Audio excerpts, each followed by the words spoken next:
حبیبنا و شفیعنا مولانا و ملجأنا و مأوانا محمد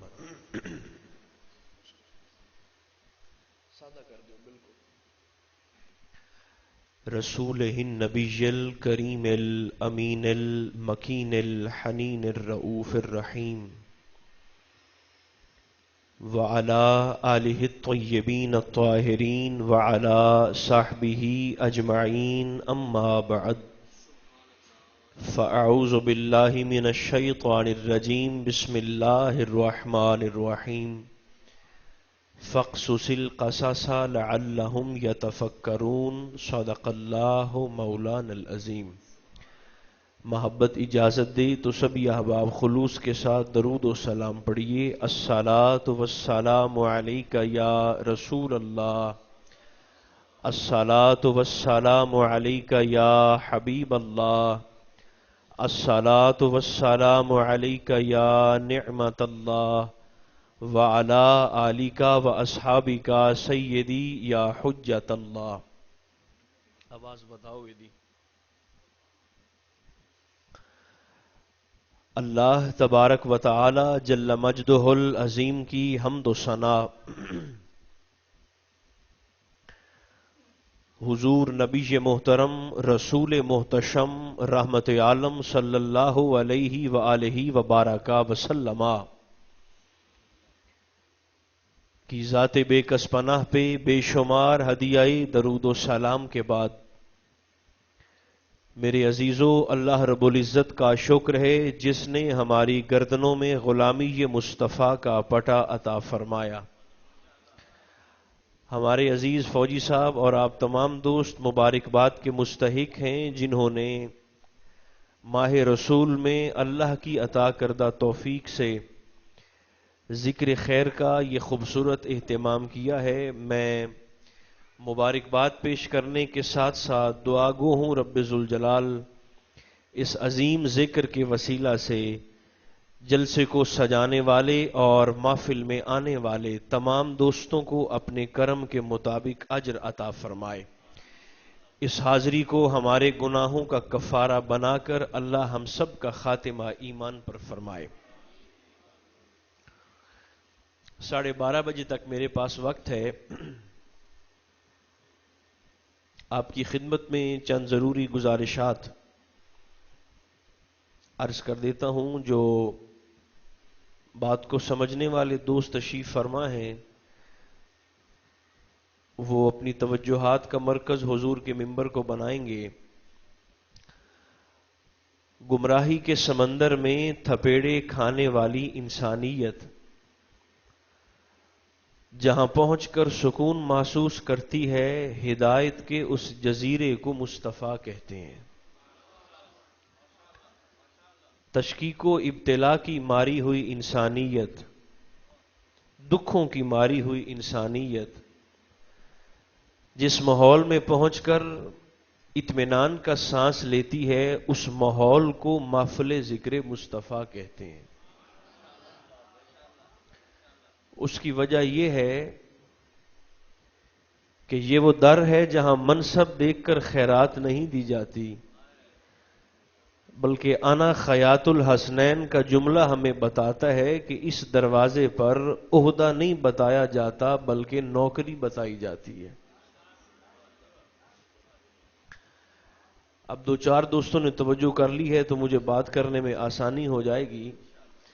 اللہ رب العزت نے اپنے محبوب سے مخاطب ہو کر یہ چس کا ہی نہیں پیم دی، آواز بتاؤ جو بت سکتی ہے تو اپنے محبوب سے مخاطب ہو کر اللہ رب العزت نے حکمن ارشاد فرمایا ہے فَقْصُصِ الْقَصَصَ لَعَلَّهُمْ يَتَفَكَّرُونَ۔ بس اب ٹھیک ہے۔ فرمایا حبیب یہ جو صفی سے لے کر جناب مسیح تک، آدم سے لے کر عیسیٰ تک علیہ السلام، چیدہ چیدہ پیغمبروں کے قصے ہم نے قرآن مقدس میں آپ پر اتارے ہیں۔ اللہ حکم دیتا ہے حبیب فقصص، ان قصوں کی قصہ خوانی کیجئے۔ یہ قرآنی کہانیاں اپنے امتیوں کو پڑھ کے سنائیے، یہ قرآنی قصص اپنے کلمہ پڑھنے والوں کے سامنے بیان کیجئے۔ مولا اس سے ہوگا کیا؟ اگلے دونوں لفظوں میں اللہ رب العزت نزول قرآن کا مقصد بتا رہا ہے۔ فرمایا حبیب جب یہ قرآنی کہانیاں آپ اپنے امتیوں کو سنائیں گے اس کا فائدہ یہ ہوگا لعلہم یتفکرون، تاکہ ان کہانیوں کو سن کر آپ کے امتیوں کے ذہن میں فکر کرنے کا جذبہ پیدا ہو جائے، سمجھنے کی صلاحیت پیدا ہو جائے، سوچنے کا شوق پیدا ہو جائے۔ ایک جملے میں عرض کرنا چاہوں تو میں یہ کہہ سکتا ہوں کہ نزول قرآن کا مقصد لوگوں کی فکر کو تبدیل کرنا ہے۔ یہ انسان دی فطرت ہے، چونکہ انسان خاص طور پہ یہ تقریر دوئی سننی پہ جائے تو ویسے ہی بڑا اوکھا ہو جاتا ہے کام، اور آپ چونکہ پتہ نہیں کب سے بیٹھے ہوئے ہیں اور مضمون بھی میں بڑا مشکل سے شروع کر بیٹھا ہوں، تو اللہ کرے میں ہی سمجھا پاؤں آپ کو، اور آپ بھی تھوڑی سی محبت سے اسے قبول فرما لیں، جلدی جلدی کوشش کریں۔ نزول قرآن کا مقصد، یعنی جس مقصد واسطے قرآن آیا ہے وہ صرف کلخانیوں پر پڑھنا نہیں ہے۔ کلخانی پر پڑھنا قرآن مقدس کا ایک فائدہ تو ہے مگر مقصد نہیں ہے۔ نزول قرآن کا مقصد جلدی جلدی اور تیز تیز نماز تراویح کے اندر پڑھنا بھی نہیں ہے۔ یہ بھی قرآن کا ایک فائدہ ہے، ایک عظمت ہے، ایک فضیلت ہے، مگر مقصد بولو تو صحیح نہیں۔ بلکہ ممبر پہ بیٹھ کر اگر پوری ذمہ داری سے ایک قدم آگے بڑھ کے عرض کروں تو یاد رکھیے نزول قرآن کا مقصد صرف حفظ کرنا بھی نہیں ہے۔ کیا کرنا؟ حفظ کرنا بھی قرآن دے نازل کرنے دا مقصد نہیں ہے۔ حفظ کرنا بھی ایک فضیلت ہے، ایک بڑی عزت کی بات ہے، بڑی برتری اور بڑے کمال کی بات ہے اور بڑے درجے کی بات ہے، مگر اللہ کے نازل کرنے کا مقصد حفظ کرنا نہیں ہے۔ وہ اس لیے کہ قیامت کے دن مجھ سے اور آپ سے یہ سوال نہیں ہوگا کہ تم نے قرآن کو حفظ کیا تھا کہ نہیں کیا تھا، لیکن یہ ضرور پوچھا جائے گا کہ تم نے قرآن پر فکر کی تھی کہ نہیں کی تھی، غور کیا تھا کہ نہیں کیا تھا۔ ویسے بھی حافظ قرآن میں اور مفکر قرآن میں فرق ہوتا ہے۔ مفکر کہیں نواق دن میں تو نہ دعا کر التجا بھی کریں آپ اپنے بولو تو صحیح، اللہ کے بندو زور سے جواب تو دو نا۔ مفکر کا معنی کیا ہے؟ سوچنے والا، فکر کرنے والا۔ حافظ قرآن میں اور مفکر قرآن میں فرق یہ ہے کہ حافظ، ذرا کربلا کے میدان پر نظر رکھو نا، حافظ قرآن تو یزید جیسے کی بیعت کر سکتا ہے مگر مفکر قرآن یزید جیسے کی بیعت نہیں کر سکتا۔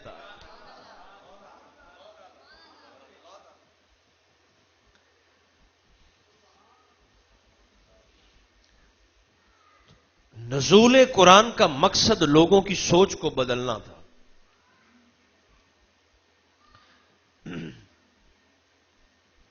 تو سوچ نو بدلنا ضروری اس وجہ تو ہے کہ دنیا میں ہر عمل کسی نہ کسی سوچ کی پیداوار ہے، ہر عمل کسی نہ کسی فکر کا شاخسانہ ہے، ہر عمل کسی نہ کسی سوچ کی پیداوار ہے۔ وہ کیسے؟ مثال کے طور پر جڑے بندے سینے تے ہاتھ باندھتے نماز پڑھ دیں وہ احمق نہیں ہے۔ سینے پہ ہاتھ باندھ کر نماز پڑھنے والوں کے ذہن میں پہلے سے کوئی فکر موجود ہوتی ہے، جس کا یہ نتیجہ ہے جو لوگ ہاتھ کھول کر ہاتھ چھوڑ کر نماز پڑھتے ہیں انہوں کسی نال ضد بھی کوئی نہیں۔ ہاتھ کھول کر نماز پڑھنے والوں کے ذہن میں بھی پہلے سے کوئی فکر موجود ہوتی ہے بھائی، جس کا یہ نتیجہ ہے۔ اور سادہ سی مثال عرض کر دوں، المدد یا رسول اللہ کا نعرہ لگانے والا وہ بھی ذہن میں کوئی فکر اور سوچ رکھتا ہے، اور اس نعرے کو سن کر نعرہ لگانے والے کو بدعتی کہنے والا وہ بھی کسی فکر کے تابع ہوتا ہے۔ چلو یہی کر چھڑو،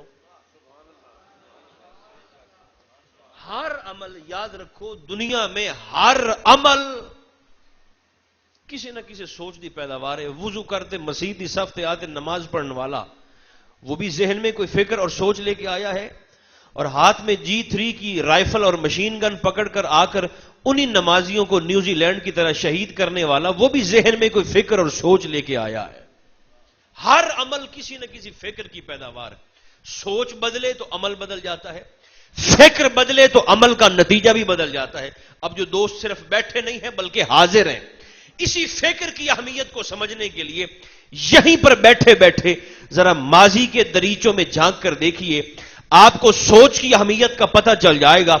ایک عابد و زاہد تھا، فکر بدلی اللہ نے لعنتی بنا دیا، اور ادھر کربلا کے میدان میں ایک باغی تھا، فکر بدلی اللہ نے علیہ السلام بنا دیا۔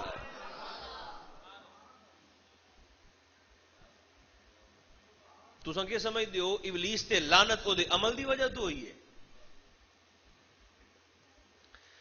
بڑا اوکھا کیتی بیٹھے ہو مینوں،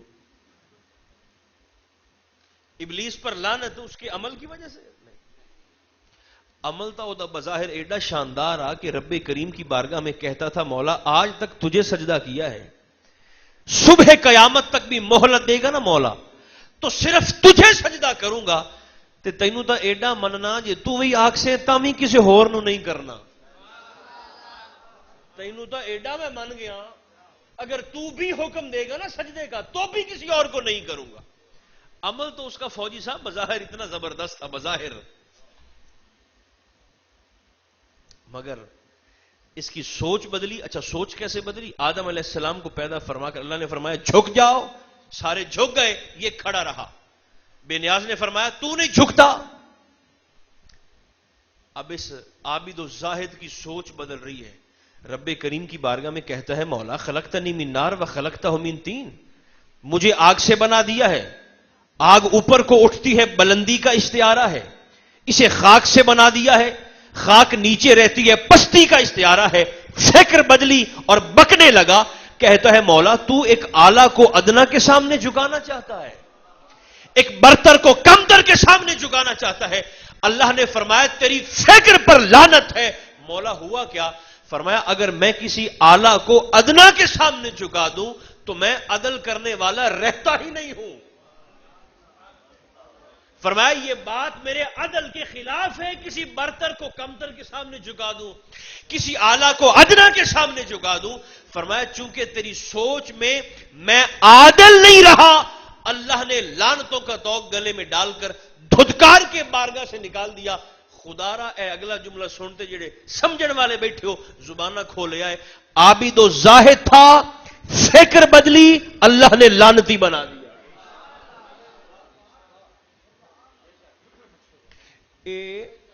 6 کروڑ سال سجدے کرتا رہا، یہ تو آپ نے سن رکھا ہے علماء سے، لیکن شاید اس بات کا آپ کو پتا نہ ہو یا کسی کو ہو تو اچھی بات ہے، صرف 6 کروڑ سال یہ سجدے نہیں کرتا رہا بلکہ 18,000 سال تک یہ بیت المعمور کا طواف کرنے والا اور حاجی بھی رہا ہے۔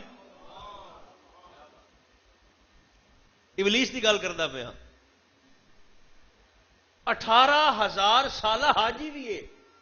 جیسے ہمارا قبلہ ہے نا بیت اللہ شریف، حدیث پاک میں آتا ہے اسی بیت اللہ کی سیدھ میں بالکل اوپر، بیت اللہ شریف دی سیدھ بالکل سیدھا اداں سدرۃ المنتہا سے بھی اوپر ایک اور کعبہ ہے جس کو بیت المعمور کہا جاتا ہے۔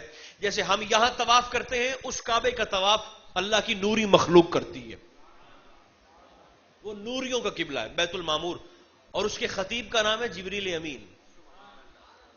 جبریل وہاں پر تقریر بھی کرتے ہیں، نماز بھی پڑھتے بھی ہیں، پڑھاتے بھی ہیں، جمعہ بھی پڑھاتے ہیں جبریل امین وہاں پر۔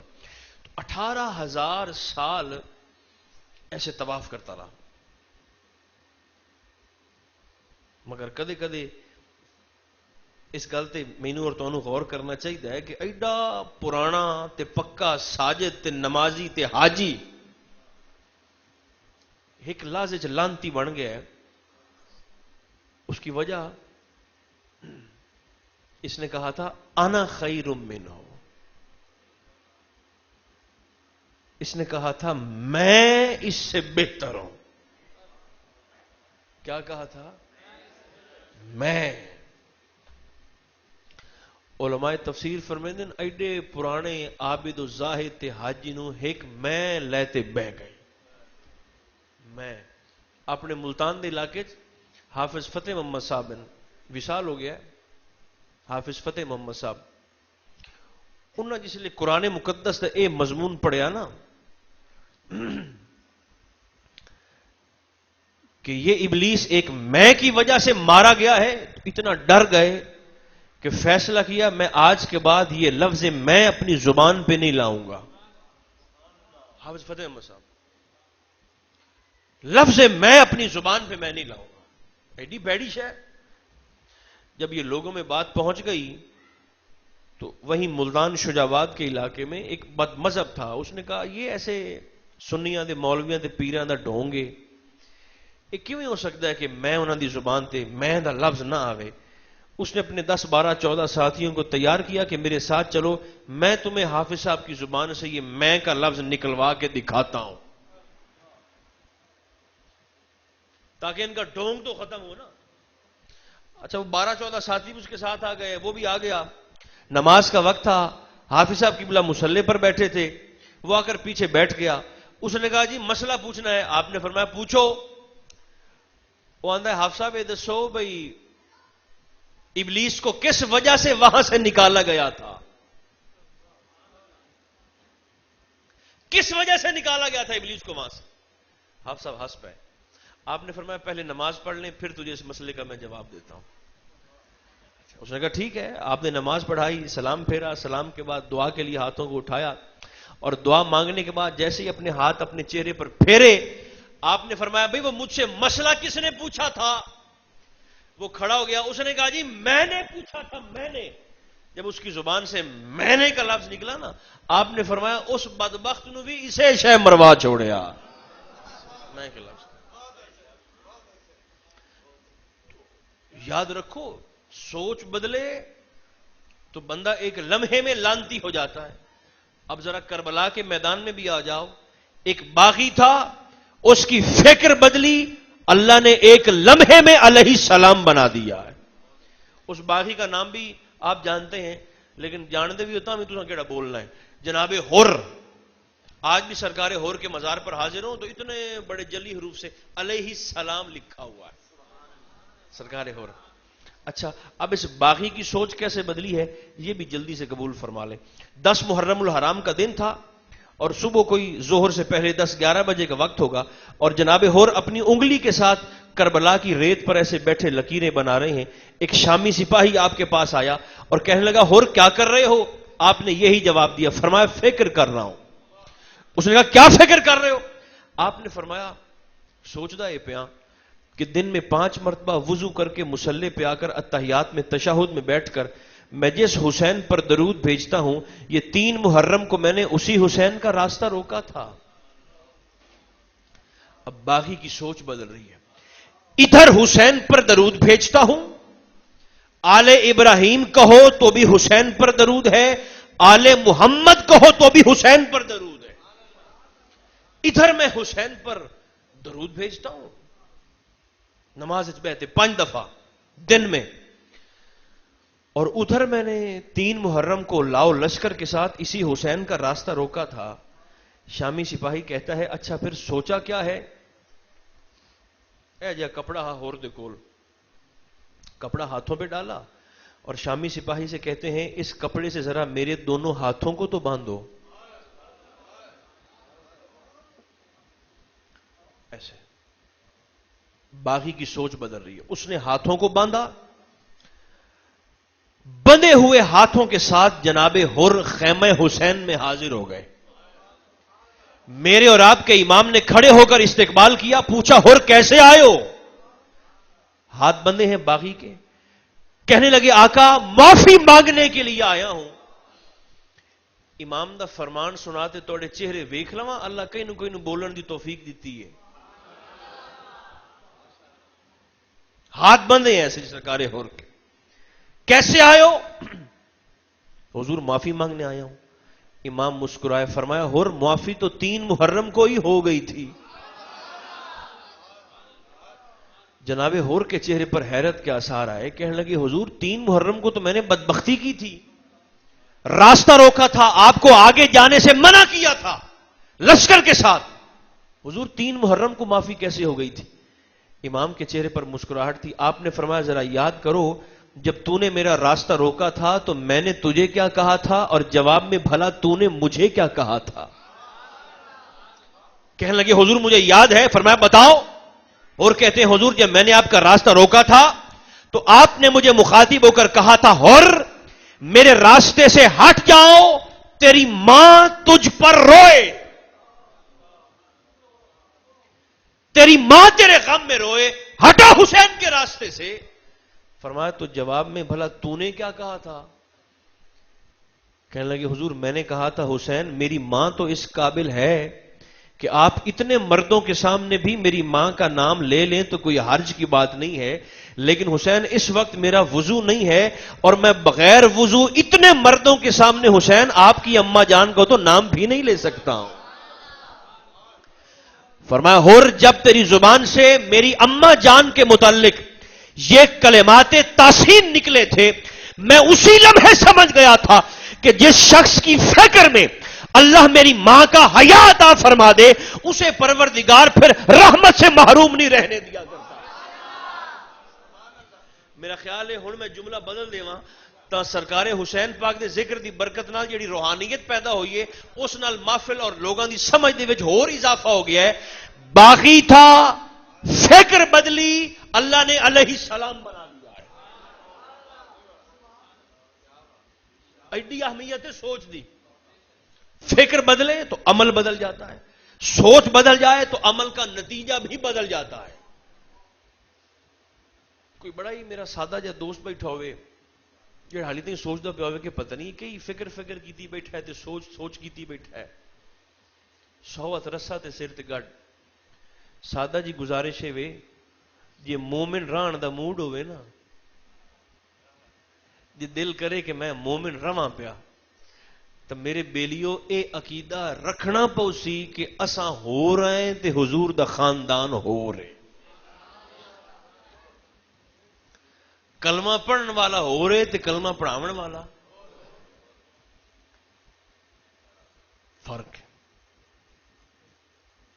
ایک حدیث پاک آپ کو سناتا ہوں, فرق دیکھیں عام لوگوں کا اور حضور کے خاندان کا. ایک بی بی آتی ہے مخدوم کونین کی بارگاہ میں, جناب زہرا سلام اللہ علیہا کی بارگاہ میں, اور آ کر کہتی ہے اماں جان ایک مسئلہ تو بتائیں. فرمایا پوچھو بیٹی. آندھی اماں جان اللہ نے مجھے 40 اونٹ دے دیے ہیں, آپ ذرا مجھے مسئلہ بتا دیں کہ میں ان میں سے زکوٰۃ کتنوں کی دوں. کتنے اونٹ دیے ہیں؟ زور سے بول دو یار. 40 اونٹ مجھے مل گئے ہیں, اللہ پاک نے دیے ہیں. آپ ذرا مہربانی کر کے مجھے بتا دیں کہ میں زکوٰۃ کتنی دوں. آپ نے فرمایا اللہ نے تجھے 40 اونٹ دے دیے ہیں نا, ان میں سے ایک اونٹ یا اونٹنی اللہ کے راستے میں دے دے, تیرے ذمہ سے زکوٰۃ کا فرض ادا ہو جائے گا. اٹھ کر جانے لگی. کوئی بات ذہن میں آئی, واپس پلٹی اور آ کر دوبارہ آپ کی بارگاہ میں بیٹھ گئی. آپ نے فرمایا کیا ہوا؟ آندھی اماں جان جی اللہ تانوں 40 اٹھ دے وے تو بھلا تواڈے تے کتنی واجب ہے؟ آپ کا کیا مقام اور آپ کی کیا صورتحال ہے؟ اماں جی مسکرائیں اور آپ نے فرمایا بیٹی تو اپنے واجبات پر نظر رکھ, تو ہمارے معاملات کو چھوڑ دے. اس نے کہا نہیں میں تو پوچھ کے جاؤں گی. جب اس کا اصرار دیکھا, اس کا شوق دیکھا اور کسی قدر جب اس کی ضد بھی دیکھی تو جناب سیدہ اسے مخاطب ہو کر فرماتی ہے میری بیٹی اگر سننا چاہتی ہے تو سن, اللہ نے تجھے 40 اونٹ دیے ہیں, تو ان میں سے ایک دے دے, تیرے ذمہ سے زکوٰۃ کا فرض ادا ہو جائے گا. لیکن اگر اللہ رب العزت مصطفیٰ کی شہزادی کو 40 اونٹ دے تو زہرا پر واجب ہے 40 کے 40 اللہ کے راستے میں پیش کر دے گی. فرمایا وہ تیری کیفیت ہے، یہ ہمارا حال ہے۔ زور سے بتائیے فرق ہے کہ نہیں ہے؟ دیکھیں نا، سرکار دا فرمان ہے، بلکہ سرکار مولا کائنات کا بھی فرمان ہے، فرماتے ہیں کہ حکمت مومن کا سب سے بڑا ہتھیار ہوتا ہے، جس سے بندے کی فکر اور سوچ کا پتہ چلتا ہے۔ سرکار دو عالم علیہ السلام کی عرض کر دوں ایک حدیث پاک، چلیں آخری حدیث پاک۔ سرکار کی محفل سجی ایسے کر کے، فکر کو ذہن میں رکھنا تے حضور خطبہ پہ ارشاد فرمیندن، تقریر فرما رہے ہیں۔ سرکار کی تقریر کے دوران ایک شخص اٹھ کے کھڑا ہو گیا اور حضور کے خطاب کو روک کر سرکار سے مخاطب ہو کر کہنے لگا، حضور مجھے تو کچھ کھانے کے لیے دے دیں۔ سرکار کے چہرے پاک پر جلال آیا، بلکہ جملہ بدل دوں تو جو جاگ رہے ہیں ان کے ذوق میں مزید اضافہ ہو جائے گا، چہرہ ذوالجلال پر جلال کی سرخی آئی۔ بلکہ اور جملہ بدلنا تو اور چسمت جیسی جڑے ذوق والے بیٹھے ہو، گلاب سیرت کا چہرہ جلال سے گلاب صورت ہو گیا۔ اور سرکار نے فرمایا بیٹھ جاؤ، وہ جڑا منگتا پیا ہی کرتے روٹی، بیٹھ جاؤ۔ وہ بیٹھ گیا۔ آقا نے پھر خطبہ جاری فرمایا۔ کوئی تھوڑی دیر گزری، وہی شخص دوبارہ اٹھ کے کھڑا ہو گیا اور سرکار کی تقریر کو روک کر کہنے لگا، حضور میں تو کچھ کھانا سے دے دیو۔ میں تو بیٹھ جا۔ وہ پھر بیٹھ گیا۔ آقا نے پھر خطبہ جاری فرمایا۔ کوئی تھوڑی دیر گزری تو تیسری بار وہ شخص اٹھا تو نہیں ہے، لیکن حضور کو محسوس ہوا جیسے یہ پھر اٹھنے لگا ہے۔ نہیں کرتے اللہ اسی نا، اٹھنے کے لیے تیاری کی ہوگی۔ سرکار کو محسوس ہوا جیسے یہ پھر ابھی اٹھنے لگا ہے۔ ادھر اس کے اٹھنے کو محسوس کر کے حضور نے فرمایا، اینا علی، علی کہاں پر بیٹھا ہوا ہے تم میں سے؟ علی کہاں پر ہے؟ علی پاس ہی تھے، اٹھ کے کھڑے ہو گئے، لبیک یا رسول اللہ، حضور حکم فرمائے۔ اب جاگنا۔ سرکار نے اس مانگنے والے شخص کی جانب اشارہ کر کے جناب علی کو حکم دیا، علی اقطع لسانہ، فرمایا اسے باہر لے جاؤ اور جا کر اس کی زبان کاٹ دو۔ فکر نو ذہن وچ رکھیا، باہر لے جاؤ اور جا کر اس کی زبان۔ حضور کا حکم تھا، سرکار علی نے ہاتھ سے پکڑا، مسجد سے باہر لے گئے۔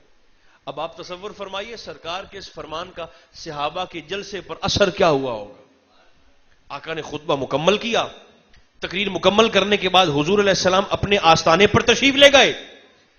صحابہ کرام لوگ باہر بھاگے کہ دیکھیں باہر کیا معاملہ ہوا ہے جو سرکار نے حکم فرمایا ہے۔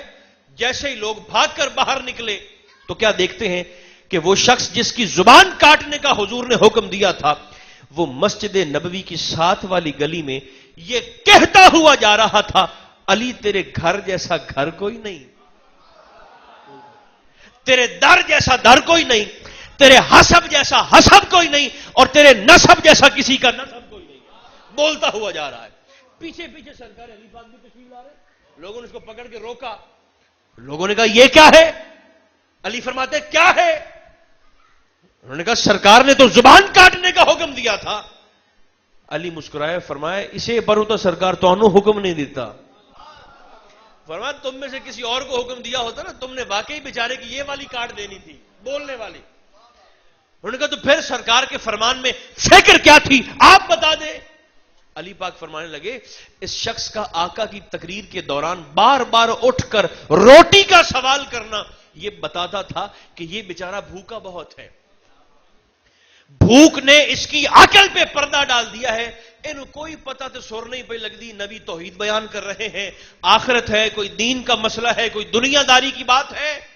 آقا نے اس کی حاجت کو بھانپ کر مجھے مخاطب ہو کر فرمایا، علی اقطع لسانہ، اسے باہر لے جاؤ اور جا کر اس کی بولنے والی نہیں، اس کی مانگنے والی زبان کو کاٹو، گویا اسے اتنا عطا کرو کہ مرتے دم تک اسے کسی اور سے مانگنے کی حاجت ہی نہ رہ جائے۔ اتنا دے دو اس کو۔ گویا اس کی بولنے والی زبان کو نہیں کاٹنا تھا، اس کی مانگنے والی زبان کو کاٹنا تھا۔ اب اس جملے کی چس لیں، اگر آپ لے سکتے ہیں تو وہ جملہ جو فقیر کہتا ہوا جا رہا تھا، علی تیرے گھر جیسا گھر کوئی نہیں، بندے ڈردے میں پتا سا ناد علی پڑھیے یا سرکار علی پاک دا یا بی بی پاک دا یا حسنین پاک دا ذکر کریے یا انہاں دے اسماء دے نال اساں علیہ السلام چا آکھیے تب بندے سمجھنے خبریں شیعہ ہو گئے. میں نے کہا تو بندہ نو سمجھن دیو. آپ نے ٹھیکہ لیا ہوا لوگوں کی سمجھ کا, آپ انہیں سمجھنے دے. دیکھیں نا یہ 1965 کی جنگ میں فوجی صاحب بیٹھے ہیں, مجھے تو ویسے ہی بڑا پیار ان سے ہو گیا ہے. فوجی جو ہیں 1965 کی جنگ میں دیکھیں نا دو ہی تو لوگ تھے جو بارڈر پہ کھڑے ہو کر اگلے مورچوں پر بی آر بی پہ لڑ رہے تھے. ایک میجر عزیز بٹی شہید تھے, اللہ کرے جاگ دے پہ وہ سارے دوست, اور دوسرے کرنل شفقت عباس بلوچ تھے. آپ کو پتا ہے؟ بولو تو صحیح. یہ پتا تھا کوئی اور گل کرا, یہ نہیں پتا تھا پھر میں دس دینا تھا. نہیں نا پتا. بٹی صاحب کا تو نام آپ نے سنا ہوا ہے نا, وہ تو پورا پاکستان جانتا ہے.